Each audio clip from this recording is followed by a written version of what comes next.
Meet the editors. നമസ്കാരം. Meet the editors ആരംഭിക്കുന്നു. ADM Naveen ബാബുവിന്റെ മരണം കൊലപാതകമാണോ എന്ന് സംശയിക്കുന്നതായി കുടുംബം.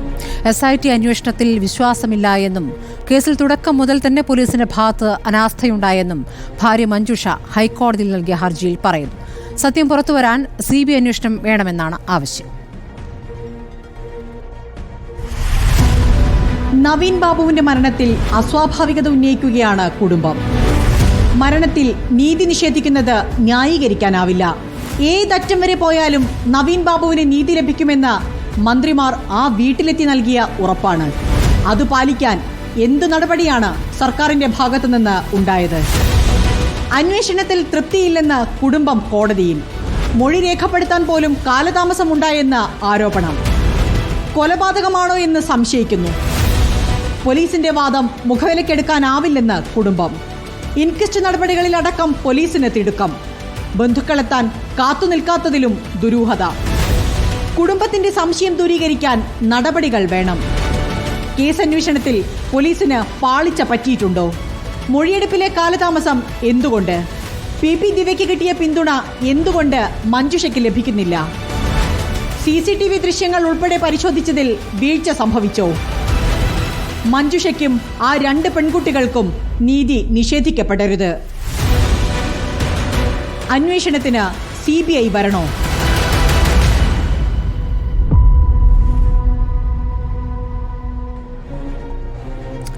CBI വരണോ എന്നതാണ് ചോദ്യം.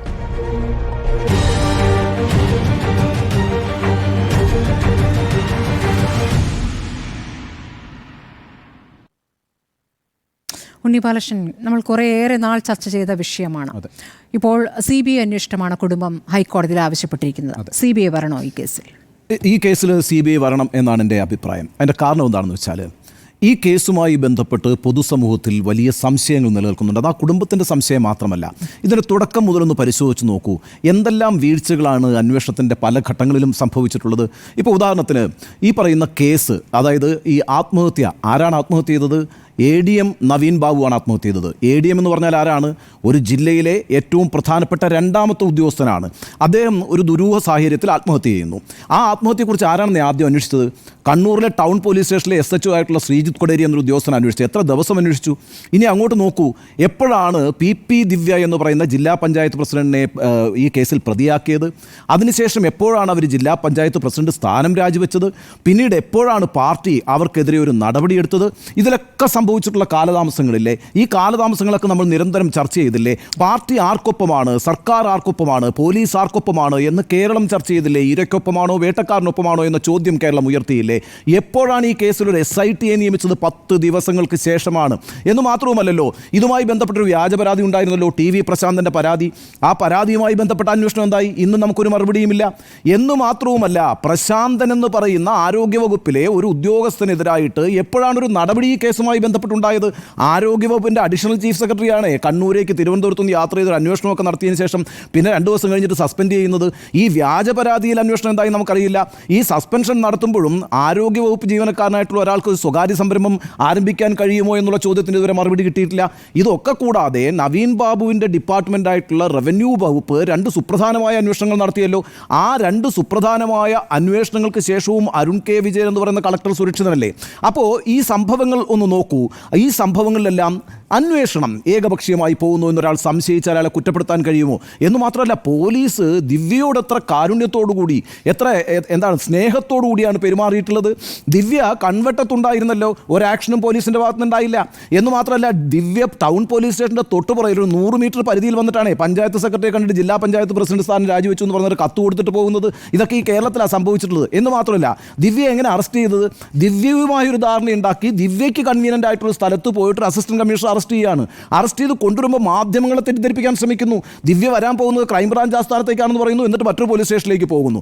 ഈ രീതിയിലൊക്കെ ദിവ്യയ്ക്ക് സുരക്ഷ ഉണ്ടാക്കി കൊടുക്കുന്ന ഒരു പോലീസ് സംവിധാനം, ദിവ്യയ്ക്ക് ഒരർത്ഥത്തിൽ സംരക്ഷണം ഉണ്ടാക്കി കൊടുക്കുന്ന ഭരിക്കുന്ന പാർട്ടി, ഈ ഒരു സാഹചര്യത്തിൽ സ്വാഭാവികമായും കേരളത്തിലെ പോലീസിൻ്റെ അന്വേഷണത്തെക്കുറിച്ച് സംശയമുണ്ടാകുമെന്നേ. ആ സംശയമാണ് ഇന്ന് നവീൻ ബാബുവിൻ്റെ വിധവയായിട്ടുള്ള മഞ്ജുഷ ഒരു ഹർജിയായിട്ട് കോടതിയിൽ സമർപ്പിച്ചിരിക്കുന്നത്. ആ ഹർജിയിൽ പറഞ്ഞിരിക്കുന്ന കാര്യങ്ങൾ വളരെ ഗുരുതരമല്ലേ? ഒന്നാമത്തെ കാര്യമായിട്ട് അവർ പറയുന്നത് SIT രൂപീകരിച്ചു കഴിഞ്ഞല്ലോ. SIT രൂപീകരിച്ചിട്ടും no meaningful progress has been made by the current investigating agency എന്നാണ്. ശരിയല്ലേ? നമുക്ക് എന്ത് വിവരമുണ്ട്? നമ്മളെല്ലാവരും ഇതൊരു 10 ദിവസം ചർച്ച ചെയ്തു, ശരിയാണ്. അത് കഴിഞ്ഞ് കേരളം സുപ്രധാനമായ 3 തെരഞ്ഞെടുപ്പുകളിലേക്ക് പോയി. പാലക്കാടും ചേലക്കരയും നിയമസഭാ തെരഞ്ഞെടുപ്പും വയനാട് പാർലമെൻറ്റ് ഉപതെരഞ്ഞെടുപ്പും വന്നു. നമ്മളുടെ എല്ലാവരുടെയും അറ്റൻഷൻ അങ്ങോട്ടേക്ക് മാറി. പിന്നെ ഈ കേസുമായി ബന്ധപ്പെട്ടൊരു ചർച്ച നടന്നിട്ടില്ല. ഈ കേസിൽ എന്ത് പുരോഗതി സംഭവിച്ചു നമുക്കറിയില്ല. എന്തായാലും ആ കുടുംബത്തിൻ്റെ വിഷയം നവീൻ ബാബുവിൻ്റെ മരണം തന്നെയാണ്. അവർ അന്വേഷിച്ചുകൊണ്ടിരിക്കുന്നുണ്ട്. അതുകൊണ്ടാണ് അവരിന്ന് കോടതി അറിയിച്ചിരിക്കുന്നത് ഒരു പുരോഗതിയും അന്വേഷണത്തിലില്ല എന്ന്. ഞാനിതിനകത്ത് ഏറ്റവും ഗുരുതരമായ കാര്യമായിട്ട് കാണുന്നത് നവീൻ ബാബുവിൻ്റെ മരണത്തിൽ സംശയമുണ്ടെന്ന് പറഞ്ഞിട്ട് നവീൻ ബാബുവിൻ്റെ വിധവ എന്നതാ പറഞ്ഞിരിക്കുന്നത്, ദ പോസിബിലിറ്റി ഓഫ് എ ഹോമിസൈഡൽ ഹാങ്ങിങ് കനോട്ട് ബി റൂൾഡ് ഔട്ട് എന്നാണ്. അതായത് ഇത് കൊന്നു കെട്ടിത്തൂക്കിയതാണോ എന്ന സംശയം റൂൾ ഔട്ട് ചെയ്യാൻ കഴിയില്ല, തള്ളിക്കളയാൻ കഴിയില്ല എന്നാണ്. അതായത് ഒരു കൊലപാതകമാണോ സംഭവിച്ചിരിക്കുന്നത് എന്ന വലിയൊരു സംശയത്തിലേക്ക് ഇന്ന് ഈ പറയുന്ന മഞ്ജുഷ പോയിരിക്കുകയാണ്. അതൊരു ചെറിയ ഡെവലപ്മെൻ്റ് അല്ല ഈ കേസിൽ. അതുമാത്രമല്ല, ഈ പറയുന്ന SITയെ കുറിച്ച് അതിശക്തമായ സംശയം ഈ പറയുന്ന ഹർജിയിൽ തന്നെ വളരെ വ്യക്തമായി അവർ രേഖപ്പെടുത്തിയിട്ടുണ്ട്. CCTV ഫുട്ടേജ് ഇതുവരെ ഈ SIT സീസ് ചെയ്തിട്ടില്ല എന്നാണ് മഞ്ജുഷ പറഞ്ഞിരിക്കുന്നത്. ഏതൊക്കെയാണ് ആ CCTV ഫുട്ടേജ്? കളക്ട്രേറ്റിൻ്റെ പ്രമൈസസ്, അതേപോലെ തന്നെ ഇദ്ദേഹം ഇറങ്ങിയ റെയിൽവേ സ്റ്റേഷൻ്റെ CCTV ഫുട്ടേജസ്, അതേപോലെ അദ്ദേഹം താമസിച്ച ക്വാർട്ടേഴ്സിൻ്റെ ഫുട്ടേജസ്, CCTV ഫുട്ടേജസ്, ഇതൊന്നും തന്നെ SIT കണ്ടിട്ടില്ല എന്ന് മാത്രവുമല്ല വളരെ ഗുരുതരമായ ഒരു ആരോപണം കൂടി പറഞ്ഞിട്ടുണ്ട് കേട്ടോ. അതാണ് ഈ SITയെ സംബന്ധിച്ച് ഏറ്റവും പ്രധാനപ്പെട്ട ആരോപണം. കൃത്രിമ തെളിവുകൾ ഉണ്ടാക്കാൻ സഹായിച്ചുകൊണ്ടിരിക്കുന്നു എന്നാണ് പറയുന്നത് ഈ ഹർജിയിൽ. അപ്പോൾ പിന്നെ എങ്ങനെ ഈ SIT അന്വേഷണത്തെ അവർ അംഗീകരിക്കുക? ഇവിടെ ഒരു സ്ത്രീ അത് അവരുടെ ഭർത്താവ് നഷ്ടപ്പെട്ടിട്ടിരിക്കുകയാണ് അല്ലേ? അവർക്കാണ്, അവരുടെ പരാതിക്കാണ് ഒരു സ്റ്റേറ്റ് ഏറ്റവും ഇമ്പോർട്ടൻസ് കൊടുക്കേണ്ടത്. ആ പരാതിക്കാരിക്ക്, ആ വിധവയ്ക്ക് തൻ്റെ ഭർത്താവ് എങ്ങനെയാണ് മരിച്ചതെന്നറിയാനുള്ള എല്ലാ അവകാശവുമുണ്ട്. ആ അവകാശമാണ് സംരക്ഷിക്കപ്പെടേണ്ടത്. ആ അവകാശത്തിനൊപ്പമാണ് സ്റ്റേറ്റ് നിൽക്കേണ്ടത്. അപ്പോൾ എന്താണ്, സ്റ്റേറ്റ് ഈ കാര്യത്തിലെല്ലാം തീരുമാനങ്ങൾ പറയണം എന്ന് മാത്രവുമല്ലല്ലോ, ഈ പറയുന്ന ഇൻക്വസ്റ്റുമായി ബന്ധപ്പെട്ട് അതേപോലെ തന്നെ പോസ്റ്റ്മോർട്ടവുമായി ബന്ധപ്പെട്ട് വലിയ സംശയങ്ങൾ ഈ ഹർജിയിൽ ഉന്നയിച്ചിട്ടുണ്ട്. അത് ആദ്യം മുതൽ നമ്മൾ തന്നെ ചർച്ച ചെയ്യുന്നുണ്ട് അല്ലേ? എത്ര വേഗത്തിലാണ് ഇൻക്വസ്റ്റ് ഉണ്ടാക്കിയത്? ആത്മഹത്യാക്കുറിപ്പില്ല. നവീൻ ബാബു നന്നായി വായിക്കുകയും എഴുതുകയൊക്കെ ചെയ്യുന്ന ഒരാളായിരുന്നുവെന്ന്, നന്നായി പുസ്തകങ്ങൾ വായിക്കുകയൊക്കെ ചെയ്യുന്ന ഒരാളായിരുന്നു എന്നൊക്കെയാണ് അദ്ദേഹത്തിൻ്റെ കുടുംബം പറയുന്നത്, അല്ലെങ്കിൽ അദ്ദേഹത്തിൻ്റെ ബന്ധുക്കൾ പറയുന്നത്. അപ്പോൾ അങ്ങനെ ഒരാൾ തനിക്കുണ്ടായ ഒരു ദുര്യോഗം രേഖപ്പെടുത്തി വെക്കാതെ പോകുമോ എന്നൊരു സ്വാഭാവിക സംശയമില്ലേ? അപ്പോൾ ഈ ഇൻക്വസ്റ്റ് നടപ്പാക്കുമ്പം ഈ ക്ലോസ് ആയിട്ടുള്ള റിലേറ്റീവ്സ് ഉണ്ടാവണം എന്നുള്ളത് മസ്റ്റാണ്, അത് മാൻഡേറ്ററി ആണ്. അങ്ങനൊരു കാര്യം സംഭവിച്ചിട്ടില്ല. വളരെ പെട്ടെന്ന് പോസ്റ്റ്മോർട്ടം നടത്തുന്നു. ഞാനൊന്ന് ചോദിക്കട്ടെ, ഈ പറയുന്ന കളക്ടർ ആരാണ്? കളക്ടറുടെ പേരെന്താണെന്നറിയോ? ഡിസ്ട്രിക്ട് മജിസ്ട്രേറ്റ് എന്നാണ്, DM എന്നാണ്. നമ്മൾ മാത്രമാണ്, കേരളത്തിൽ മാത്രമാണ് ഈ കളക്ടർ എന്ന് വിളിക്കുക. കേരളത്തിന് പുറത്തുനിന്ന് നിങ്ങൾ യാത്ര ചെയ്ത് നോക്കിയേ, കളക്ടർ എന്നൊരു പേര് വിളി ഉണ്ടാവില്ല. DM എന്നാണ് പറയുക. ഡിസ്ട്രിക്ട് മജിസ്ട്രേറ്റ് എന്നുള്ള പദവിയാണ് അയാൾക്കുള്ളത്. അദ്ദേഹത്തിന് ഈ നിയമത്തെക്കുറിച്ചൊക്കെ നല്ല ധാരണ ഉണ്ടാവണ്ടേ? അപ്പോൾ ഇങ്ങനെ അദ്ദേഹത്തിൻ്റെ അവരുടെ റിലേറ്റീവ്സ് വരട്ടെ, ഇൻക്വസ്റ്റ് നടപടി അതിനുശേഷം പൂർത്തിയാക്കാം, അതിനുശേഷം പോസ്റ്റ്മോർട്ടത്തിലേക്ക് പോകാം. ഈ പരിയാരം മെഡിക്കൽ കോളേജ് കൊണ്ട് ഈ പോസ്റ്റ്മോർട്ടം ചെയ്യുന്നതിനെതിരായിട്ട് ബന്ധുക്കൾ പറഞ്ഞിരുന്നേ. അങ്ങനെയൊക്കെയുള്ള വിഷയങ്ങൾ അന്ന് തന്നെ ഉയർന്നു വന്നിരുന്നു. അപ്പോൾ ആ കാര്യവുമായി ബന്ധപ്പെട്ട് ഒരുപാട് സംശയങ്ങൾ ഉണ്ടായിരിക്കുന്നു എന്നുള്ളതാണ്. അവിടെ 2 കാര്യങ്ങളാണ് CBI വരണം ഈ കാര്യത്തിൽ എന്ന് ഞാൻ ആവശ്യപ്പെടുന്നതിൻ്റെ കാരണം, അല്ലെങ്കിൽ അങ്ങനെ ഞാൻ ആഗ്രഹിക്കുന്നതിൻ്റെ കാരണം എന്ന് പറയുന്നത്, ഒന്ന്, PP ദിവ്യ ജില്ലാ പഞ്ചായത്ത് പ്രസിഡൻ്റായിട്ട് വളരെ ലളിതമായി വന്ന് ആ ചടങ്ങിൽ കയറി പ്രസംഗിച്ച് പോകുമെന്ന് ഞാൻ അന്നും വിചാരിക്കുന്നില്ല, ഇന്നും വിചാരിക്കുന്നില്ല. അത് ഒരു എന്താ പറയുക, ഒരു കൺസേർട്ടഡ് അറ്റാക്കാണ്. അത് ആലോചിച്ചുറപ്പിച്ച തീരുമാനമാണ്. ആ തീരുമാനം എന്ന് പറയുന്നത് PP ദിവ്യയുടേത് മാത്രമായിരുന്നു എന്നാണ് അന്വേഷിക്കപ്പെടുന്നത്. ആ വിഷയം അന്വേഷിക്കണം. ദിവ്യയിൽ മാത്രമായി നിൽക്കുമെന്ന് ഞാൻ വിചാരിക്കുന്നില്ല. ദിവ്യ ഒരു പ്രശാന്തൻ്റെ ഇഷ്യൂ വന്നിട്ടുണ്ടല്ലോ, പ്രശാന്തനുമായി ബന്ധപ്പെട്ട് പറഞ്ഞു എന്നാണല്ലോ പറയുന്നത്. അത് ഡിപ്പാർട്ട്മെൻറ്റ് തലത്തിലുള്ള അന്വേഷണം നടന്നല്ലോ. ആ അന്വേഷണത്തിൽ എന്താ കണ്ടെത്തിയിരിക്കുന്നത്? ഈ പ്രശാന്തിൻ്റെ ഈ പെട്രോൾ പമ്പിൻ്റെ ലൈസൻസുമായി ബന്ധപ്പെട്ട് കാലതാമസം വരുത്തിയിട്ടില്ല എന്നാണ്. അപ്പോൾ പിന്നെ PP ദിവ്യ എന്താണ് അവിടെ പോയി പറഞ്ഞത്? ആ PP ദിവ്യ അവിടെ പോയി പറയുക മാത്രമല്ല, അത് റെക്കോർഡ് ചെയ്യിപ്പിച്ച് പരസ്യപ്പെടുത്തുകയും ചെയ്യുന്നുണ്ടെങ്കിൽ അത് ദിവ്യ മാത്രം തീരുമാനിക്കുന്നൊരു കാര്യമാണെന്ന് ഞാൻ വിചാരിക്കുന്നില്ല. അത് അത്ര ലളിതമല്ല. അപ്പോൾ ദിവ്യയുടെ താല്പര്യം എന്താണ്? ദിവ്യയ്ക്ക് പിന്നിൽ ആരൊക്കെയാണ്? ഈ ഗൂഢാലോചനയിലേക്ക് പോകണമെങ്കിൽ സംസ്ഥാന പോലീസിൽ പോകാൻ കഴിയുമെന്ന് ഞാൻ വിചാരിക്കുന്നില്ല. കാരണം നിങ്ങളൊന്ന് ആലോചിച്ച് നോക്കിയാൽ, നവീൻ ബാബു എന്ന് പറയുന്നയാൾ അദ്ദേഹത്തെ എപ്പോഴാണ് കണ്ണൂരേക്ക് കൊണ്ടുവന്നത്? തെരഞ്ഞെടുപ്പ് കാലത്താണല്ലോ.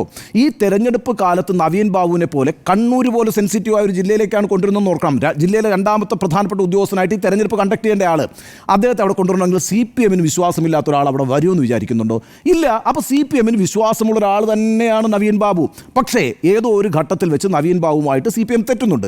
ആ തെറ്റിൻ്റെ പിന്നാലെയാണ് ഈ കാര്യങ്ങളൊക്കെ സംഭവിക്കുന്നത്. അവിടെ ഒരു ആരോപണം ഉയർത്തുന്നു, പിന്നീട് ഒരു കളക്ടർ വന്നിട്ട് ഈ മരിച്ചയാളെ സംശയത്തിൻ്റെ നിഴലിലും നിർത്തുന്നു. ഈ സാഹചര്യങ്ങളൊക്കെ പരിശോധിക്കപ്പെടണമെങ്കിൽ കേരളത്തിൽ പോലീസ് അന്വേഷിച്ചാൽ നടക്കുമോ? ഈ പോലീസ് അന്വേഷിച്ചാൽ നടക്കില്ല എന്ന് എനിക്ക് ഉറപ്പാണ്. അത് എല്ലാവർക്കും ഉറപ്പാണ്. ഇനി രണ്ടാമത്തെ ഒരു കാര്യമുണ്ടല്ലോ, ഈ പറയുന്ന പോലീസിൻ്റെ വീഴ്ച അന്വേഷിക്കപ്പെടേണ്ട ഈ കാര്യത്തിനകത്ത് ഇതിൻ്റെ തുടക്കം മുതൽ ശ്രദ്ധിച്ച് ഏകപക്ഷീയമല്ലേ പോലീസ്, ഏകപക്ഷീയമായി പോലീസ് പ്രവർത്തിച്ച് അന്വേഷണം നടത്തിയ ഒരു കാര്യം. ഗോൾഡൻ അവേഴ്സ് നഷ്ടപ്പെട്ടു എന്നല്ലേ പറയുക. നമ്മൾ ഇത്തരം ഒരു ക്രൈം നടന്നു കഴിഞ്ഞാൽ ഗോൾഡൻ അവേഴ്സ് അങ്ങ് പോയി, അത്രയും വൈകി. പിന്നെ 10 ദിവസം കഴിഞ്ഞ് SIT ഉണ്ടാക്കി, ഇപ്പോഴും അന്വേഷണം എവിടെ എത്തിയിരിക്കുന്നു അറിയില്ല. ഒരു CCTV ഫുട്ടേജും സീസ് ചെയ്തിട്ടില്ല. നോ പ്രോഗ്രസ് ഹാപ്പൻഡ് എന്നാണ് പരാതിക്കാർ തന്നെ പറയുന്നത്. ആ അർത്ഥത്തിൽ പോലീസിന് വീഴ്ച വന്നിട്ടുണ്ടെങ്കിൽ ഈ പോലീസ് അന്വേഷിച്ചാൽ ശരിയാവുമോ? ഞാൻ പലപ്പോഴും പറഞ്ഞിട്ടുള്ള കാര്യമാണ്, കേരളത്തിൽ ഒട്ടേറെ കസ്റ്റഡി മരണങ്ങൾ നടന്നിട്ടുണ്ട്. ഈ കസ്റ്റഡി മരണങ്ങളുടെ പേരിൽ ചില സസ്പെൻഷനൊക്കെ ഉണ്ടായിട്ടുണ്ട്. ആരെങ്കിലും ഒരാൾക്കെതിരായിട്ട് നടപടി എടുത്തായിട്ട് നിങ്ങൾക്ക് ചൂണ്ടിക്കാണിക്കാൻ പറ്റുമോ? കാരണം എങ്ങനെയാണ്, അതൊരു ഡിപ്പാർട്ട്മെൻറ്റ് തല അന്വേഷണം. അവിടെ പോലീസിനെ സംരക്ഷിക്കും, സ്വാഭാവികമാണ്. അപ്പോൾ ആ അർത്ഥത്തിൽ ഇവിടെ കൃത്യമായൊരു അന്വേഷണം നടക്കണമെങ്കിൽ CBI വരേണ്ടതുണ്ട്. CBIയുമായി ഒത്തുകളിയില്ലേ, ED-യുമായി ഒത്തുകളിയില്ലേ? അപ്പോൾ ഈ കേസിൽ എന്തിനാണ് CBIയും ED-യും ഒക്കെ വരാൻ നിങ്ങൾ ആവശ്യപ്പെടുന്നതെന്ന് വേണമെങ്കിൽ ചോദിക്കാം. ലാവ്ലിൻ കേസിൻ്റെ കാര്യത്തിൽ നിങ്ങൾ CBIയുമായി ധാരണയിലെത്തിയിട്ടുണ്ട് എന്നാണല്ലോ ആരോപണം. അതേപോലെ തന്നെ കരുവന്നൂർ സംഭവത്തിനകത്താണെങ്കിലും കൊടകരയിലാണെങ്കിലും ED-യുമായി ധാരണയിലെത്തിയിട്ടുണ്ട് എന്നാണല്ലോ ആരോപണം. അപ്പോൾ അതുകൊണ്ട് CBI ഇങ്ങോട്ട് വന്നിട്ട് CPM-നെതിരായിട്ടും ഈ പറയുന്ന ജില്ലാ പഞ്ചായത്ത് പ്രസിഡന്റിനെതിരായിട്ടും ഒക്കെ അന്വേഷണം നടത്തിയാൽ എവിടെ എത്തിച്ചേരും എന്നൊക്കെയുള്ള സംശയം ഉന്നയിക്കാം. പക്ഷേ ഒരു സിസ്റ്റത്തിനകത്ത് നമുക്ക് ആരെങ്കിലുമൊക്കെ വിശ്വസിച്ചേ മതിയാകൂ. ഇവിടെ ഇപ്പോൾ എന്തായാലും CBI വരട്ടെ എന്ന് പറയാൻ കാരണം ഈ വിഷയം അന്വേഷിച്ചുകൊണ്ടിരിക്കുന്ന പോലീസിന് സംഭവിച്ചിട്ടുള്ള വീഴ്ചകൾ പോലീസ് തന്നെ കണ്ടെത്തി പരിഹരിക്കുമെന്ന് നമുക്ക് കാൽക്കുലേറ്റ് ചെയ്യാനേ പറ്റില്ല, അങ്ങനെ വിചാരിക്കാനേ പറ്റില്ല.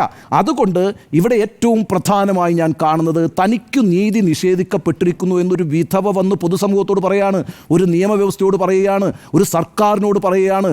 സർക്കാരും നിയമവ്യവസ്ഥയും പൊതുസമൂഹവും ആർക്കൊപ്പം നിൽക്കണം ഈ വിഷയത്തിൽ? അത് മഞ്ജുഷയ്ക്കൊപ്പം നിൽക്കണം. മഞ്ജുഷയുടെ വാദങ്ങളാണ് കേൾക്കേണ്ടത്, മഞ്ജുഷയുടെ പരിഭവങ്ങളും പരാതികളുമാണ് അഡ്രസ്സ് ചെയ്യപ്പെടേണ്ടത്.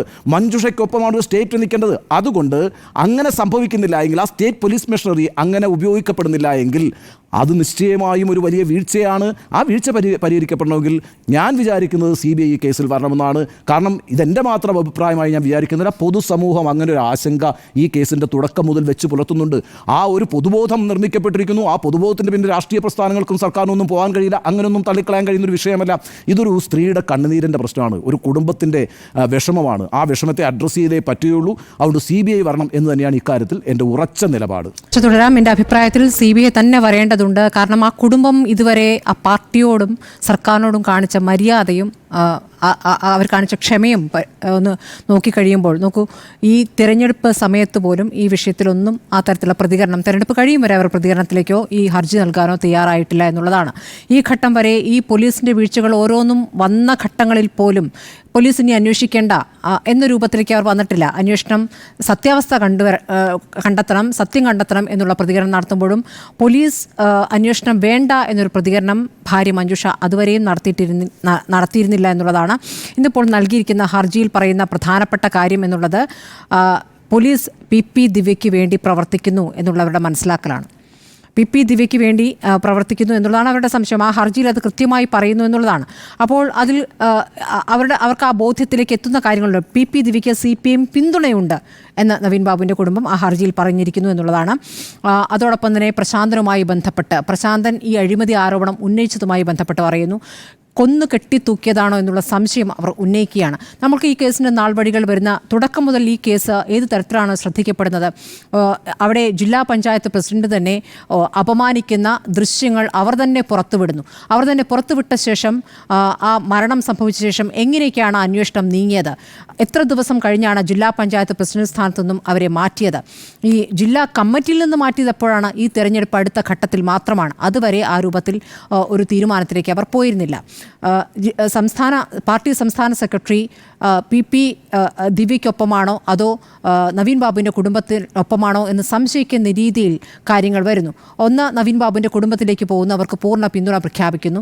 PP ദിവ്യ ജയിലിൽ നിന്ന് പുറത്തു വരുമ്പോൾ MV ഗോവിന്ദൻ്റെ ഭാര്യ സ്വീകരിക്കാൻ നിൽക്കുന്നു. അത് രണ്ട് തരത്തിൽ പ്രവർത്തിക്കുകയാണ്. ഇനി പോലീസ് അന്വേഷണം ഒരു തരത്തിലും PP ദിവ്യയെ പിടികൂടാതെ ഒളിവിൽ പോലീസ് സംരക്ഷിക്കുന്ന രീതിയിൽ, അങ്ങനെ തോന്നിക്കുന്ന രീതിയിലായിരുന്നു കുറേ ദിവസങ്ങളോളം. പിന്നീട് പോലീസ് വാഹനത്തിലേക്ക് PP ദിവ്യ വന്ന് കയറുന്നതാണ് നമ്മൾ കണ്ടത്.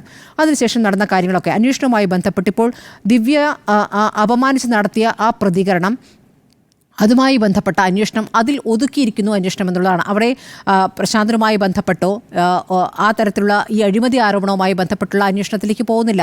വന്നിരിക്കുന്ന വ്യാജ ഒപ്പിലേക്ക് മുഖ്യമന്ത്രിയുടെ ഓഫീസിൽ നൽകി എന്ന് പറയുന്ന വ്യാജ പരാതിയിലേക്ക് അന്വേഷണം പോയിട്ടില്ല.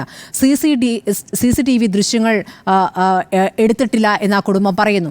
ഇൻക്വസ്റ്റ് നടപടികളിൽ കുടുംബത്തിൻ്റെ അനുവാദം ചോദിച്ചില്ല. അത് ഇവിടെ വെച്ച് നടത്തുന്നു എന്നുള്ളതാണ്. ഈ പറയുന്ന ആരോപണ വിധേയൻ ജോലി ചെയ്യുന്ന അഴിമതി കൈക്കൂലി ആരോപണം ഉന്നയിച്ച പ്രശാന്തൻ ജോലി ചെയ്യുന്ന ആശുപത്രിയിൽ തന്നെ എന്നുള്ളതാണ്. അവിടെയാണ് PP ദിവ്യയുടെ ഭർത്താവും ജോലി എന്നുള്ളതാണ്. അപ്പോൾ അവിടെ വെച്ച് എന്തെങ്കിലും തിരിമറി നടന്നിട്ടുണ്ടോ എന്ന് കുടുംബം സംശയിക്കുകയാണ്. മാത്രമല്ല മരിച്ച ശേഷം ആ മുറിയുടെ വാതിൽ തുറന്നു കിടന്നിരുന്നു. അവിടേക്ക് ആരെങ്കിലും വന്നിട്ടുണ്ടോ? ഈ പറഞ്ഞ പോലെ ആത്മഹത്യാക്കുറിപ്പ് എഴുതിയിട്ടുണ്ടാകാം. ഒരുപക്ഷെ ആ കത്ത് നഷ്ടപ്പെട്ടതാണ് എന്ന് വിവിധ പാർട്ടികൾ BJP അടക്കം പലതവണ അത് ഉന്നയിച്ചിട്ടുണ്ട്. ആ കത്ത് അവിടെ നിന്ന് എടുത്തു മാറ്റിയതാണെന്നടക്കം. അപ്പോൾ SITയുടെ അന്വേഷണം, അതിനു മുമ്പ് CPM-നോട് ഏറ്റവും അടുത്ത് നിൽക്കുന്ന പോലീസ് ഉദ്യോഗസ്ഥർ നടത്തിയ അന്വേഷണം, ഇതൊക്കെ തന്നെയും സംശയത്തിൻ്റെ നിഴലിലാണ്. അപ്പോൾ കുടുംബം പല ഘട്ടങ്ങളിലായി പ്രതീക്ഷ വെച്ചു പുലർത്തി. നേതാക്കൾ വന്നും പോയി ഇരുന്നു. ഏറ്റവും ഒടുവിൽ PP ദിവ്യ ഇപ്പോൾ അറസ്റ്റിലായ ശേഷം, ജാമ്യത്തിൽ പുറത്തു വന്ന ശേഷം MV ഗോവിന്ദൻ ഒരു പൊതുപരിപാടിയിൽ നടത്തിയ പ്രസംഗം നമ്മൾ കണ്ടതാണല്ലോ. ഏറ്റവും ഒടുവിലത്തെ പ്രസംഗം. ആ പ്രസംഗത്തിലും സത്യം പുറത്തു വരേണ്ടതുണ്ട്. അപ്പോൾ ഈ നവീൻ ബാബുവുമായി ബന്ധപ്പെട്ട് നവീൻ ബാബുവിനെ വീണ്ടും സംശയത്തിന് നിഴലാക്കുന്ന ഏതാണ് സത്യമെന്ന് അറിയേണ്ടതുണ്ട് എന്ന രൂപത്തിൽ പാർട്ടി ജില്ലാ സെക്രട്ടറി പ്രതികരിച്ചു എന്നുള്ളത് നമ്മൾ കണ്ടതാണ്. അപ്പോൾ കണ്ണൂർ ജില്ലാ ഘടകം പൂർണ്ണമായും ദിവ്യയ്ക്കൊപ്പമാണ് എന്നുള്ള കാര്യമാണ്. സംസ്ഥാനത്തെ പ്രധാനപ്പെട്ട വനിതാ നേതാക്കളടക്കം ദിവ്യ പുറത്തു വന്നപ്പോൾ ആശ്വാസം പ്രകടിപ്പിക്കുന്നത് കണ്ടു. അതേസമയം നവീൻ ബാബുവുമായി ബന്ധപ്പെട്ട് ഇപ്പോൾ റവന്യൂ വകുപ്പ് മന്ത്രി തുടക്കം മുതൽ നവീൻ ബാബു സത്യസന്ധനായ ഉദ്യോഗസ്ഥനാണ് എന്ന് പറയുന്നു. റവന്യൂ വകുപ്പ് ഒരു അന്വേഷണവും നടത്തിയിരിക്കുന്നു. പക്ഷേ ആ അന്വേഷണത്തിൽ കലക്ടറുടെ മൊഴി രേഖപ്പെടുത്തിയിരിക്കുന്നത്, കലക്ടർ ഈ നവീൻ ബാബുവുമായി ബന്ധപ്പെട്ട് നൽകിയിരിക്കുന്ന ഒരു പ്രതികരണം, അത് നവീൻ ബാബു സത്യസന്ധനായ ഉദ്യോഗസ്ഥനാണെന്ന് കളക്ടർ പറഞ്ഞു എന്നൊരു വാചകം മാത്രമാണ് നമ്മൾ പുറത്തേക്ക് കണ്ടിട്ടുള്ളത്. അപ്പോൾ അതിലപ്പുറം കളക്ടറുടെ പങ്ക്, കളക്ടർ അവിടെ ബോധപൂർവം മിണ്ടാതിരുന്നത്, അതിനുശേഷം നവീൻ ബാബുവിന് പിന്തുണ നൽകാതിരുന്നത് എന്ന കാര്യങ്ങളൊക്കെ പുറത്തു വന്ന ശേഷവും റവന്യൂ വകുപ്പ് നടത്തിയ അന്വേഷണത്തിൽ കളക്ടറെ ഇതിൽ പൂർണ്ണമായും ഒഴിവാക്കുകയാണോ, ക്ലീൻ ചിറ്റ് നൽകുകയാണോ എന്നൊരു സംശയം അവിടെ ഉയരുന്നുണ്ട്. ആ റിപ്പോർട്ട് ഏതായാലും റവന്യൂ മന്ത്രി കണ്ടിട്ടുണ്ട്. റവന്യൂ മന്ത്രി ഇപ്പോഴും നവീൻ ബാബുവിനൊപ്പം എന്ന് പറയുമ്പോഴും ആ റിപ്പോർട്ട് ഇപ്പോൾ മുഖ്യമന്ത്രിയുടെ പക്കലാണുള്ളത്. അത് പുറത്തു വന്നിട്ടില്ല. ആ റിപ്പോർട്ട് ഇപ്പോഴും പുറത്തു വരാത്തതെന്താണ്? പോലീസ് അന്വേഷണത്തെ അത് സ്വാധീനിക്കുമോ എന്ന് സംശയിച്ചിട്ടാണ്. പോലീസ് അന്വേഷണത്തെ ഇനി എന്ത് സ്വാധീനിക്കാനാണ്? കളക്ടറുടേതായി 2 തരത്തിലുള്ള മൊഴികൾ, സംശയകരമായ 2 തരം മൊഴികൾ പുറത്തു വന്നിട്ടുണ്ട്. അതിലൊരു ക്ലാരിറ്റി ഈ പൊതുസമൂഹത്തിന് ലഭിച്ചിട്ടില്ല, ആ കുടുംബത്തിന് ലഭിച്ചിട്ടില്ല. കുറഞ്ഞപക്ഷം കുടുംബത്തിന് ബോധ്യമാകുന്ന രീതിയിലുള്ള ഈ അന്വേഷണത്തിൻ്റെ പുരോഗതി ആ കുടുംബത്തെ അറിയിക്കേണ്ടതുണ്ട്. ആ തരത്തിലൊരു കാര്യങ്ങളും നടന്നിട്ടില്ല എന്നുള്ളതാണ്. അപ്പോൾ അതുകൊണ്ടാണ് ഇപ്പോൾ CBI അന്വേഷണം ആവശ്യപ്പെടുന്നത്. അവിടുത്തെ പാർട്ടി പത്തനംതിട്ട ജില്ലാ ഘടകം ആ കുടുംബത്തിനൊപ്പമാണ് എന്ന് നമ്മൾ കണ്ടതാണ്. CPI നേതാക്കളും കുടുംബത്തിനൊപ്പമാണെന്ന് കണ്ടു. പക്ഷേ റവന്യൂ വകുപ്പ് മന്ത്രി ഒപ്പമാണ് എന്ന പ്രതികരണം നടത്തുന്നതിനപ്പുറം ആ കളക്ടറുമായി ബന്ധപ്പെട്ട് ഈ ആരോപണ വിധേയരായ മുഴുവരിലേക്കും അന്വേഷണം പോകുന്നില്ല എന്നതിൽ പുതിയ പ്രതികരണങ്ങളൊന്നും കണ്ടിട്ടില്ല എന്നുള്ളതാണ്. കളക്ടർ ഇപ്പോഴും അവിടെ തുടരുന്നുണ്ട്. ദിവ്യ മാത്രം ഇപ്പോൾ പാർട്ടി അംഗം മാത്രമായി അവിടെ തുടരുന്നു. പക്ഷേ അത് കുറഞ്ഞ കാലത്തേക്കുള്ളതാണ് എന്നുള്ളതാണ് നമ്മുടെ ബോധ്യം. അത് മുമ്പും പലതവണ പല നേതാക്കളുടെ കാര്യത്തിലും കണ്ടിട്ടുള്ളതാണ്. അപ്പോൾ നഷ്ടമായിരിക്കുന്ന മഞ്ജുഷയ്ക്കും മക്കൾക്കുമാണ്. നവീൻ ബാബുവിൻ്റെ മരണവുമായി ബന്ധപ്പെട്ട് സത്യസന്ധമായ അന്വേഷണം ഇവിടെ പോലീസ് നടത്തുമെന്ന് ഇനി വിശ്വസിക്കാൻ കഴിയില്ല. ഇത്രയും ദിവസങ്ങൾ കഴിഞ്ഞിരിക്കുന്നു എന്നുള്ളതാണ്. അപ്പോൾ CBI വരണമെന്നുള്ളത് അവിടെ ആത്മാർത്ഥമായ ആവശ്യമാണ്. CBI അന്വേഷണം എന്ന ആവശ്യം സംസ്ഥാന സർക്കാരിന് മുന്നിൽ ആ കുടുംബം വച്ചിട്ടില്ല എന്ന് കൂടി ഓർക്കണം. സംസ്ഥാന സർക്കാരിന് ഒരു നിവേദനം അവർ നൽകിയിട്ടില്ല. അപ്പോൾ അതിനർത്ഥം കുടുംബത്തിന്, നവീൻ ബാബുവിൻ്റെ കുടുംബത്തിന് സർക്കാരിലെ വിശ്വാസം പൂർണ്ണമായും നഷ്ടപ്പെട്ടിരിക്കുന്നു എന്നുള്ളതാണ്. ആ ആവശ്യം നേരെ കോടതിയിലേക്കാണ് ആ കുടുംബം വച്ചിരിക്കുന്നത്. അതിൽ ഇനി CBI അന്വേഷണം വേണ്ടതില്ല എന്നൊരു നിലപാടിലേക്ക് സർക്കാരിന് വരാൻ പറ്റുമോ? അങ്ങനെ വരാൻ പറ്റില്ല. അന്വേഷണം നടത്തട്ടെ എന്ന് മാത്രമേ പറയാൻ പറ്റുകയുള്ളൂ. അതാണ് ഇനി വരും ദിവസങ്ങളിൽ കാണാനിരിക്കുന്നത് എന്നുള്ളതാണ്. സർക്കാരിലുള്ള വിശ്വാസം ആ കുടുംബത്തിന് പൂർണ്ണമായും പോയിരിക്കുന്നു. പൊതുസമൂഹത്തിനും നമ്മൾ മാധ്യമപ്രവർത്തകർ എന്ന ഇടയ്ക്ക് ഈ കേസിൻ്റെ എല്ലാ ഘട്ടങ്ങളിലൂടെയും കടന്നു പോയവർ എന്ന നിലയ്ക്ക് നമുക്ക് മനസ്സിലാക്കാനാകുന്നത് പോലീസിൻ്റെ സത്യസന്ധമായ അന്വേഷണമല്ല, പൂർണ്ണമായും ദിവ്യയ്ക്കൊപ്പം നിന്നുകൊണ്ട് പ്രശാന്തനിലേക്ക് അന്വേഷണം പോകാതെ നടത്തിയിരിക്കുന്ന ഒരു കണ്ണിൽ പൊടിയിടലാണ് എന്നുള്ളതാണ്. അതുകൊണ്ട് CBI വരണം. CBI വരുമ്പോൾ ആ കേസിൻ്റെ വേഗം കൂടുമോ, അതിലെ സത്യാവസ്ഥയിലേക്ക്, സത്യസന്ധമായ അന്വേഷണത്തേക്ക് വരുമോ എന്നൊന്നും അറിയില്ല. ഏതായാലും ഒരു രാജ്യത്തെ അന്വേഷണ ഏജൻസികളെ തന്നെ ആശ്രയിക്കേണ്ടി വരിക എന്നുള്ളത് നമ്മുടെ മുന്നിൽ ഒരു കാര്യമാണ്. അപ്പോൾ പോലീസ് അല്ലെങ്കിൽ പിന്നീട് കേന്ദ്ര ഏജൻസി വരിക എന്നൊരു ആവശ്യത്തിലേക്ക് വരുമ്പോൾ CBI അന്വേഷണം എന്നുള്ളതാണ് ഇപ്പോൾ മഞ്ജുഷയുടെ അഭിഭാഷകൻ കോടതിയിൽ ഉന്നയിച്ചിരിക്കുന്ന വാദം. അതിൽ സർക്കാരിനൊരു നിലപാട് അധികം വൈകാതെ തന്നെ പറയേണ്ടി വരും എന്നുള്ളതാണ്. സുജയ, ഇക്കാര്യത്തിൽ CBI വരണമെന്ന് കുടുംബം ആവശ്യപ്പെടുന്നത് അവർക്ക് ഇപ്പോഴത്തെ അന്വേഷണം വെറും പ്രഹസനമാണെന്ന് ബോധ്യപ്പെട്ടതിൻ്റെ അടിസ്ഥാനത്തിലാണെന്നാണ് ഞാൻ മനസ്സിലാക്കുന്നത്. ഇങ്ങനെയൊരു അന്വേഷണ പ്രഹസനം ഇനി എത്ര നാൾ നീണ്ടുപോയാലും ഇതിൽ കൂടുതലൊന്നും സംഭവിക്കാൻ പോകുന്നില്ല. തെളിവ് ശേഖരിക്കേണ്ടവർ തെളിവ് ശേഖരിക്കാതെ തെളിവുകൾ ഫാബ്രിക്കേറ്റ് ചെയ്യാനുള്ള അവസരം ഒരുക്കി കൊടുക്കുന്നുണ്ടോ എന്ന സംശയം ആ കുടുംബം ഹൈക്കോടതിയുടെ മുന്നിൽ ഉന്നയിക്കുന്നത് അവർക്കൊന്നും മനസ്സിലാകാതെയൊന്നും ആയിരിക്കില്ല. അവർക്ക് കാര്യങ്ങളൊക്കെ മനസ്സിലായിട്ടുണ്ട്. പാർട്ടിയെ പ്രതിരോധത്തിലാക്കേണ്ട എന്ന് കരുതി എത്ര കാലം അവർ മിണ്ടാതിരിക്കും? അതാണ് ആ കുടുംബം നേരിടുന്ന പ്രധാനപ്പെട്ട ചോദ്യം. ADM നവീൻ ബാബുവിൻ്റെ മരണം അതെങ്ങനെ സംഭവിച്ചു എന്നുള്ളത് തെളിയിക്കപ്പെടേണ്ടതാണ്. ആത്മഹത്യയാണ് എന്ന് ഒറ്റ വാക്കിൽ പറഞ്ഞൊതുക്കാൻ കഴിയുന്ന സാഹചര്യമല്ല അവിടെയുള്ളത്. സാഹചര്യ തെളിവുകൾ അടക്കം പരിശോധിക്കുമ്പോൾ ആ രീതിയിലേ മനസ്സിലാക്കാൻ കഴിയുകയുള്ളൂ. ഇവിടെ അന്വേഷണം തൃപ്തികരമല്ല എന്നവർ പറയുന്നതിൻ്റെ പ്രധാനപ്പെട്ട കാരണം നേരത്തെ നിങ്ങളൊക്കെ സൂചിപ്പിച്ചതുപോലെ ഇൻക്വസ്റ്റും പോസ്റ്റ്മോർട്ടവും കുടുംബാംഗങ്ങൾ എത്തുന്നതിന് മുൻപേ ധൃതിപ്പെട്ട് നടത്തിയതാണ്. കുടുംബാംഗങ്ങൾ പത്തനംതിട്ടയിൽ നിന്ന് മലയാളപ്പുഴയിൽ നിന്ന് അങ്ങോട്ടേക്ക് വന്നുകൊണ്ടിരിക്കുകയാണ്. ഞങ്ങൾ ഇത്ര സമയമാകുമ്പോൾ എത്തും എന്നറിയിച്ചിട്ടും അവർ വരുന്നതിന് മുൻപ് തന്നെ തിടുക്കത്തിൽ ഇതൊക്കെ പൂർത്തിയാക്കിയതിന് പിന്നിലെ ബുദ്ധി ആരുടേതായാലും അത് പാളിപ്പോയി എന്ന് വേണം മനസ്സിലാക്കാൻ. കാരണം കോടതിയും പരിഗണിക്കുക അടുത്ത ബന്ധുക്കളുടെ രക്തബന്ധമുള്ളവരുടെ സാന്നിധ്യത്തിൽ അല്ലെങ്കിൽ ബന്ധുക്കളുടെ സാന്നിധ്യത്തിൽ അല്ലെങ്കിൽ ആ ബന്ധുക്കളില്ല എന്നുണ്ടെങ്കിൽ ബന്ധുക്കൾ ചുമതലപ്പെടുത്തുന്ന ആളുകളുടെ സാന്നിധ്യത്തിൽ അങ്ങനെയൊക്കെയുള്ള വ്യവസ്ഥകളെല്ലാം ഒറ്റയടിക്ക് അട്ടിമറിച്ചുകൊണ്ട് ആരെങ്കിലും നിന്നാൽ മതി എന്ന രീതിയിലൊക്കെ തീരുമാനമെടുക്കുന്നത് ആരെ രക്ഷിക്കാനാണോ അത് പാളിപ്പോകുമെന്നുള്ളത് ഉറപ്പാണ്. ഇവിടെ ആരും PP ദിവ്യയെ തൂക്കിക്കൊല്ലണമെന്നൊന്നും ആവശ്യപ്പെടുന്നില്ല. പക്ഷേ ഇവിടെ PP ദിവ്യയാണ് കുറ്റക്കാരിയെന്നും ഒറ്റ വാക്കിൽ നമ്മൾ ആരും വിധിക്കുന്നുമില്ല. പക്ഷേ PP ദിവ്യക്കെതിരെയാണ് കുടുംബത്തിൻ്റെ പരാതി. അപ്പോൾ പിന്നെ ആ പേര് പറയാതെ മുന്നോട്ട് പോകാൻ കഴിയില്ല. PP ദിവ്യ ഇപ്പോൾ ജാമ്യം നേടി വീട്ടിലിരിക്കുകയാണ്. അവർക്ക് പഞ്ചായത്ത് അധ്യക്ഷ സ്ഥാനം ഒഴിയേണ്ടി വന്നിരിക്കുന്നു. അതിൽ അവർ എന്തൊക്കെയാണോ അവർ കഴിഞ്ഞ 3 വർഷം പഞ്ചായത്തിൻ്റെ അധ്യക്ഷ, ജില്ലാ പഞ്ചായത്തിൻ്റെ അധ്യക്ഷ എന്ന നിലയിൽ ചെയ്തത്, ആ കാര്യങ്ങളൊക്കെ എടുത്തു പറഞ്ഞുകൊണ്ടുള്ള അവരുടെ ഫേസ്ബുക്ക് പോസ്റ്റുമൊക്കെ നമ്മൾ ആ ഘട്ടത്തിൽ കണ്ടതാണ്.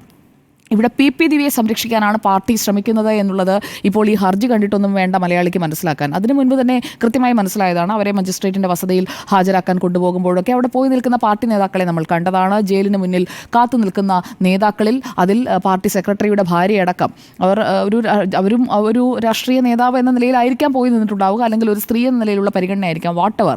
ഇതിൽ പാർട്ടിയുടെ ഒരു പിന്തുണയുണ്ട് എന്നുള്ളതൊക്കെ പരസ്യമായ കാര്യമാണ്. അതിലിനിയിപ്പോൾ ADM നവീൻ ബാബുവിൻ്റെ ഭാര്യ മഞ്ജുഷയുടെ ആരോപണം എന്ന രീതിയിലൊന്നും പറയേണ്ടതില്ല. അവർക്ക് ബോധ്യപ്പെട്ട കാര്യങ്ങൾ അവരൊരു ഹർജിയാക്കി കോടതിയുടെ മുന്നിലേക്ക് വെച്ചിരിക്കുകയാണ്.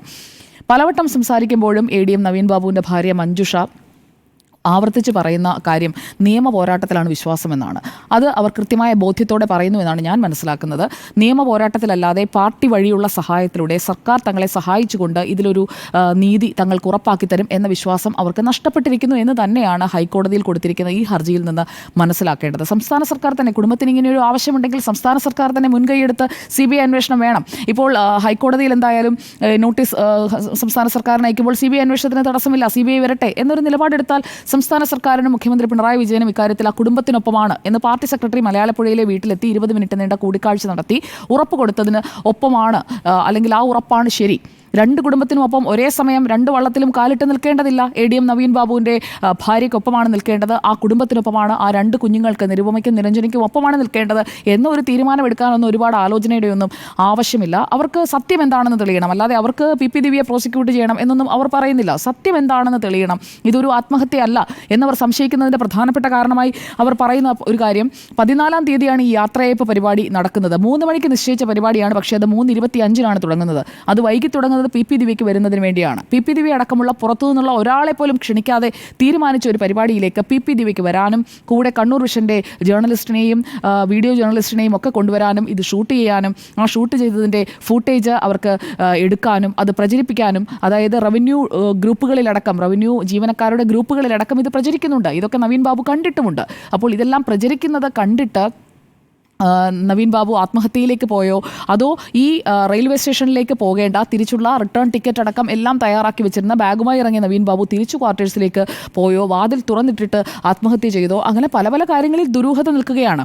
ഈ കളക്ടറേറ്റിൽ നിന്ന് കൊണ്ടുപോയത് ഷംസുദ്ദീൻ എന്ന അദ്ദേഹത്തിൻ്റെ ഡ്രൈവറാണ്. ആ ഡ്രൈവർ തന്നെയാണ് പിറ്റേ ദിവസം കോൺഫിഡൻഷ്യൽ അസിസ്റ്റൻ്റ് വിളിച്ചതിന് ശേഷം ഈ ആദ്യമായി ഈ മൃതദേഹം കാണുന്നതെന്നാണ് ഞാൻ മനസ്സിലാക്കുന്നത്. അപ്പോൾ ഈ ഷംസുദ്ദീൻ എവിടെയാണ്? ഷംസുദ്ദീനെ പിന്നീട് നമ്മൾ ഒരിടത്തും കാണുന്നില്ല.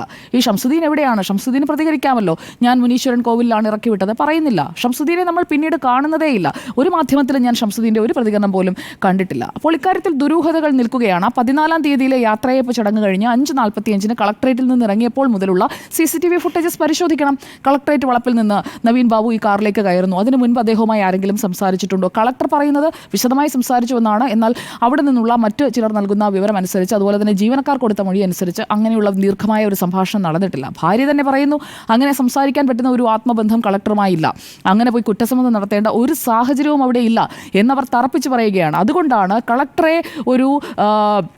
ഒരു ആയുധമാക്കിക്കൊണ്ട് മുന്നിൽ നിർത്തിക്കൊണ്ട് മറ്റു പല കാര്യങ്ങളും മറച്ചു വെക്കാനുള്ള ഒരു ശ്രമം നടക്കുന്നതായി അവർ സംശയിക്കുന്നത്. അതുകൊണ്ടാണ് കളക്ടർക്കെതിരെ അവർക്ക് സംസാരിക്കേണ്ടി വരുന്നത്. എന്നാൽ ഈ കളക്ടർക്കെതിരെ ഇവർ പറഞ്ഞ കാര്യങ്ങൾ അത് പരിശോധിക്കപ്പെട്ടോ? ഒരിടത്തും പരിശോധിക്കപ്പെടുന്നതായി നമ്മൾ കാണുന്നില്ല. 2 അന്വേഷണ റിപ്പോർട്ടുകൾ, വകുപ്പ് തലത്തിൽ നടത്തിയ 2 അന്വേഷണ റിപ്പോർട്ടുകൾ, അത് ഈ NOC നൽകുന്ന ഫയലുകൾ വെച്ച് താമസിപ്പിച്ചോ എന്നതിലെ പരിശോധന, ഒപ്പം ആ യാത്രയപ്പ് യോഗത്തിൽ എന്താണ് നടന്നത് എന്നതിനെക്കുറിച്ച് കളക്ടറുടെ മൊഴിയടക്കം എടുത്തുകൊണ്ടുള്ള ഏകീത IAS പരിശോധന, ഇതെല്ലാം ഏകീത IAS ടിങ്കു ബിസ്വാളും ഒക്കെ കൊടുത്ത റിപ്പോർട്ട് അവിടെ ആ മേശപ്പുറത്ത് വെക്കാനല്ലല്ലോ, അതിലെ ഉള്ളടക്കം എന്താണെന്ന് പരിശോധിച്ച് ഇപ്പുറത്ത് അന്വേഷണം നടക്കുന്നുണ്ട്, അതിനെ ബാധിക്കും എന്ന് കരുതി മാറ്റിവെച്ചിരിക്കുന്നു എന്ന് പറയുന്ന വാദത്തിൽ കഴമ്പില്ല എന്ന് തന്നെയാണ് ഞാൻ കരുതുന്നത്. എന്തായാലും പ്രശാന്തന്റെ പരാതി വ്യാജമാണോ അല്ലയോ? മുഖ്യമന്ത്രിയുടെ ഓഫീസിനെയല്ലേ സംശയത്തിന് നിഴലിലാക്കിയത്? മുഖ്യമന്ത്രി തന്നെയല്ലേ അതിൽ അന്വേഷണത്തിൽ ഉത്തരവിടേണ്ടത്? അദ്ദേഹത്തിന്റെ ഓഫീസിന്റെ പ്രവർത്തനം സുതാര്യമായിരിക്കേണ്ടേ? ആ പരാതി ആരാണ് തയ്യാറാക്കി നൽകിയത്? മുഖ്യമന്ത്രിയുടെ ഓഫീസിൽ കിട്ടിയ പരാതി എന്ന് പറഞ്ഞുകൊണ്ട് 15-ാം തീയതി രാവിലെ 10:45 എല്ലാ ന്യൂസ് ചാനലുകളിലും എല്ലാ സോഷ്യൽ മീഡിയയിലും അത് പ്രചരിപ്പിച്ചത് ആരാണ്? അതൊക്കെ കണ്ടെത്താനായിട്ടുള്ള സംവിധാനമൊക്കെ നമ്മുടെ നാട്ടിലുണ്ട്. അതിനൊക്കെ മുൻകൈ എടുക്കേണ്ടത് മുഖ്യമന്ത്രി പിണറായി വിജയനാണ്. അദ്ദേഹം ഇക്കാര്യത്തിൽ ഏതെങ്കിലും താല്പര്യത്തോടെ പ്രവർത്തിക്കുന്നു എന്നൊന്നും ഞാൻ കരുതുന്നില്ല. അദ്ദേഹത്തിന് ഇതിൽ ഇടപെടാൻ കഴിയും. കൃത്യമായി പറഞ്ഞാൽ മതി, CBI അന്വേഷണം വേണമെന്നുള്ള കുടുംബത്തിന്റെ ആവശ്യത്തിനൊപ്പം സംസ്ഥാന സർക്കാർ നിൽക്കുന്നുവെന്ന് മുഖ്യമന്ത്രി പറഞ്ഞാൽ കഴിയാവുന്ന പ്രശ്നമേ ഇവിടെയുള്ളൂ. അതിന് മുൻകൈ എടുക്കേണ്ടത് മുഖ്യമന്ത്രി തന്നെയാണ് എന്നതാണ് ഈ വിഷയത്തിലെ എൻ്റെ അഭിപ്രായം. No meaning progress in SIT probe. Special investigation team രൂപീകരിച്ചു, അതിനകത്ത് കാര്യമായ ഒരു പുരോഗതിയുമില്ല, ഒരർത്ഥവുമില്ല അന്വേഷണത്തിന് എന്ന് പറയുന്നത് ഡിസീസ്ഡിൻ്റെ വൈഫാണ്, മരിച്ചുപോയ ആളുടെ ഭാര്യയാണ്. അവരുടെ ആ ഒരു വിഷമമൊക്കെ കാണാൻ കഴിയുന്നില്ല എങ്കിൽ പിന്നെ എന്ത് സർക്കാരാണ് ഇവിടെ ഇരിക്കുന്നത്? അവരുടെ ആ വിഷമം അവർ പറയുന്നതിന് മുൻപ് തന്നെ മനസ്സിലാക്കാൻ കഴിയണം. ADM ആണ് മരിച്ചത്. ആ ADMന്റെ മരണത്തിൽ ഒരു വ്യക്തത വരുത്താതെ ആ കുടുംബത്തെ വീണ്ടും വീണ്ടും കൂടുതൽ നിയമ പോരാട്ടത്തിലേക്ക് കൊണ്ടുപോകുന്നു. അവർക്ക് സപ്പോർട്ട് ചെയ്യേണ്ടതിന് പകരം മാറി നിൽക്കുന്നു. SIT രൂപീകരിച്ചതോടെ തങ്ങളുടെ കടമ കഴിഞ്ഞു എന്ന് വിചാരിക്കുന്നു. അവിടെയാണ് തെറ്റിപ്പോകുന്നത്. എന്തായാലും ഒക്ടോബർ 15-നാണ് മരണം നടന്നത്. ഇന്നിപ്പോൾ നവംബർ 26-ാം തീയതിയാണ് നമ്മൾ സംസാരിക്കുന്നതും അവർ ഹർജി കൊടുക്കുന്നതും. ഇനഫ് ടൈം അവർ കാത്തിരുന്നിട്ടുണ്ട്, ഇല്ല എന്ന് പറയാൻ കഴിയില്ല. 20 ദിവസം കഴിഞ്ഞാണ് അവരുടെ അടുത്ത മൊഴിയെടുക്കാൻ പോലും SIT ചെല്ലുന്നത്. നമ്മൾ അവിടെ അവരുടെ വീട്ടിൽ ചെല്ലുമ്പോൾ അവർ പറഞ്ഞത് SIT ഇതുവരെ ഞങ്ങളെ ബന്ധപ്പെട്ടിട്ടില്ല എന്നാണ്. അവർക്കതിൽ നുണ പറയേണ്ട കാര്യമില്ല. നമ്മൾ അന്വേഷിക്കുമ്പോഴും ബോധ്യപ്പെട്ടത് അന്ന് നമ്മൾ അവിടെ ആ വീട്ടിൽ ചെല്ലുമ്പോഴേക്കും അവിടെ SIT വന്നിട്ടില്ല. SITയുടെ ടീം മെമ്പേഴ്സ് ആരും കോൺടാക്ട് ചെയ്തിട്ടില്ല. ആദ്യഘട്ടത്തിൽ മരണം നടന്ന ഘട്ടത്തിൽ കണ്ണൂർ ടൗൺ പോലീസിന്റെ ഭാഗത്തു നിന്നുണ്ടായ ഒരു മൊഴിയെടുക്കലല്ലാതെ മറ്റൊന്നും സംഭവിച്ചിട്ടുണ്ടായിരുന്നില്ല. അപ്പോൾ SIT രൂപീകരിച്ചത് തന്നെ ഒരു പ്രഹസനമാണോ? SIT ഇവരിൽ നിന്ന് മൊഴിയെടുത്തതിനു ശേഷം അവരുടെ സംശയങ്ങൾ അനുസരിച്ചുകൊണ്ടുള്ള അന്വേഷണം നടത്താത്തത് എന്താണ്? കളക്ട്രേറ്റ് പരിസരം, റെയിൽവേ സ്റ്റേഷൻ, ഈ മുനീശ്വരൻ കോവിലിലും റെയിൽവേ സ്റ്റേഷനിലും ഒക്കെ ഇദ്ദേഹം പോയിട്ടുണ്ടോ? അതടക്കമുള്ള കാര്യങ്ങൾ പരിശോധിക്കണം. അതുപോലെ തന്നെ അദ്ദേഹത്തിന്റെ ടവർ ലൊക്കേഷൻ അടക്കം പരിശോധിക്കാമല്ലോ. അദ്ദേഹം 2 മൊബൈലുകൾ ഉപയോഗിച്ചിരുന്നുവെന്നാണ് മനസ്സിലാക്കുന്നത്. അത് ആ 2 ഫോണുകളും വിശദമായ പരിശോധനയ്ക്ക് വിധേയമാക്കിയോ? ആരെയൊക്കെ അദ്ദേഹം ബന്ധപ്പെട്ടു? അല്ലെങ്കിൽ ആരെങ്കിലും അദ്ദേഹവുമായി ഇതിനിടയിൽ ഒരു കമ്മ്യൂണിക്കേഷൻ നടത്തിയിട്ടുണ്ടോ? ക്വാർട്ടേഴ്സ് പരിസരത്ത് CCTV ദൃശ്യങ്ങളുണ്ടോ? അതെല്ലാം പരിശോധിക്കണം. ഇത് പ്രശാന്തൻ സ്കൂട്ടറുമായി പോകുന്ന അല്ലെങ്കിൽ അപ്പുറത്തേക്ക് ക്രോസ് ചെയ്ത് പോകുന്ന ഒരു CCTV ഫുട്ടേജ് വളരെ ക്ലവറായി ലീക്ക് ചെയ്ത് എല്ലായിടത്തും പ്രദർശിപ്പിച്ചിട്ടുണ്ട്. അതല്ലാതെ അന്വേഷിക്കേണ്ട CCTV ഫുട്ടേജസ് അന്വേഷണ സംഘം കളക്ട് ചെയ്തില്ല എന്ന് ഹൈക്കോടതിയിൽ കൊടുത്ത ഒരു ഹർജിയിൽ ഡിസീസ്ഡിന്റെ വൈഫ് പറയുന്നുണ്ടെങ്കിൽ അതിന് തന്നെയാണ് ബലം. അത് എന്തുകൊണ്ട് ചെയ്യുന്നില്ല എന്ന ചോദ്യമാണ് അവർ ഉന്നയിക്കുന്നത്. ആ CCTV ഫുട്ടേജ് എടുത്തിട്ടില്ല, അത് സൂക്ഷിച്ചിട്ടില്ല, പ്രിസർവ് ചെയ്തിട്ടില്ല എന്ന് പറഞ്ഞുകൊണ്ട് കണ്ണൂർ കോടതിയിലും അവർ സമീപിക്കുകയാണ്. ഈ തെളിവ് ശേഖരണത്തിലെ അലംഭാവം എന്ന് പറയുന്നത് ഒരു SIT രൂപീകരിച്ചതിന് ശേഷം ഉണ്ടാകാൻ പാടില്ലാത്തതാണ്. അവിടെ തെളിവ് നശിപ്പിച്ചോ ഫാബ്രിക്കേറ്റ് ചെയ്തോ എന്നൊക്കെയുള്ള കുടുംബത്തിന്റെ ആ ഒരു സംശയത്തിന് ബലം കൂടും എന്ന് തന്നെയാണ് ഞാൻ കരുതുന്നത്. ഈ പ്രശാന്തൻ കൊടുത്തത് വ്യാജ പരാതിയാണോ അല്ലയോ എന്നുള്ളതിൽ വ്യക്തത വരണം. അതുപോലെ കുടുംബത്തിന്റെ ഈ സംശയങ്ങൾ നീങ്ങണം. 14-ാം തീയതി യാത്രയപ്പിന് ശേഷം നവീൻ ബാബുവുമായി ആരൊക്കെ കൂടിക്കാഴ്ച നടത്തി, അദ്ദേഹം എവിടെയൊക്കെ പോയി, ആ ഒരു റൂട്ട് മാപ്പ് എടുക്കാനൊക്കെ ഇത്ര താമസമുണ്ടോ? അത്ര നല്ല സംവിധാനമല്ലേ, നല്ല അന്വേഷണ സംവിധാനമാണ് നമ്മുടെ സംസ്ഥാനത്തുള്ളതെന്നാണ് ഞാൻ കരുതുന്നത്. CBI വരുന്നതിന് മുൻപ് തന്നെ ഇതൊക്കെ SITക്ക് ചെയ്യാമായിരുന്നു. അത് ചെയ്യേണ്ട എന്ന് വെച്ചുകൊണ്ട് നേരത്തെ ഉണ്ണി സാർ സൂചിപ്പിച്ചതുപോലെ ഇത്രയൊക്കെ മതി എന്ന് തീരുമാനിച്ചതുപോലെയാണ് തോന്നുന്നത്. CBI അന്വേഷണത്തിലൂടെ ഈ ഉദാസീനത മാറി സത്യം പുറത്തു വരുമെന്ന കുടുംബം വിശ്വസിക്കുന്നുണ്ടെങ്കിൽ CBI അന്വേഷണം നടക്കട്ടെ. ഒരു കേസ് CBIക്ക് വിടുന്നതിന് അതിന് ഇത്രയും ആലോചനയുടെയൊക്കെ ആവശ്യമുണ്ടോ? അല്ലെങ്കിൽ SITയുടെ അന്വേഷണം കാര്യക്ഷമമല്ല എന്ന് പറയുമ്പോൾ CBI വരണം എന്നുള്ള ആ കുടുംബത്തിൻ്റെ ആവശ്യത്തിനൊപ്പം നിൽക്കുക എന്നത് തന്നെയാണ് ഇപ്പോൾ ചെയ്യേണ്ടത്. എന്തായാലും തിടുക്കത്തിൽ ഇൻക്വസ്റ്റ് തയ്യാറാക്കിയതും പോലീസിൻ്റെ ഉദാസീന സമീപനവും അതൊക്കെ ഇപ്പോഴും പൊതുജനത്തിൻ്റെ മുന്നിൽ സംശയത്തോടെ തന്നെ നിൽക്കുന്ന കാര്യങ്ങളാണ്. ഈ സംശയം നീങ്ങണം, ഈ പുകമറ നീങ്ങണം എന്നുണ്ടെങ്കിൽ കൃത്യമായ അന്വേഷണം ഇതിൽ നടക്കണം എന്നതാണ് എൻ്റെ അഭിപ്രായം. ശരി, CBI വരണോ എന്നതായിരുന്നു നമ്മുടെ ചോദ്യം. യെസ് എന്നാണ് 3 പേരും അഭിപ്രായപ്പെടുന്നത്.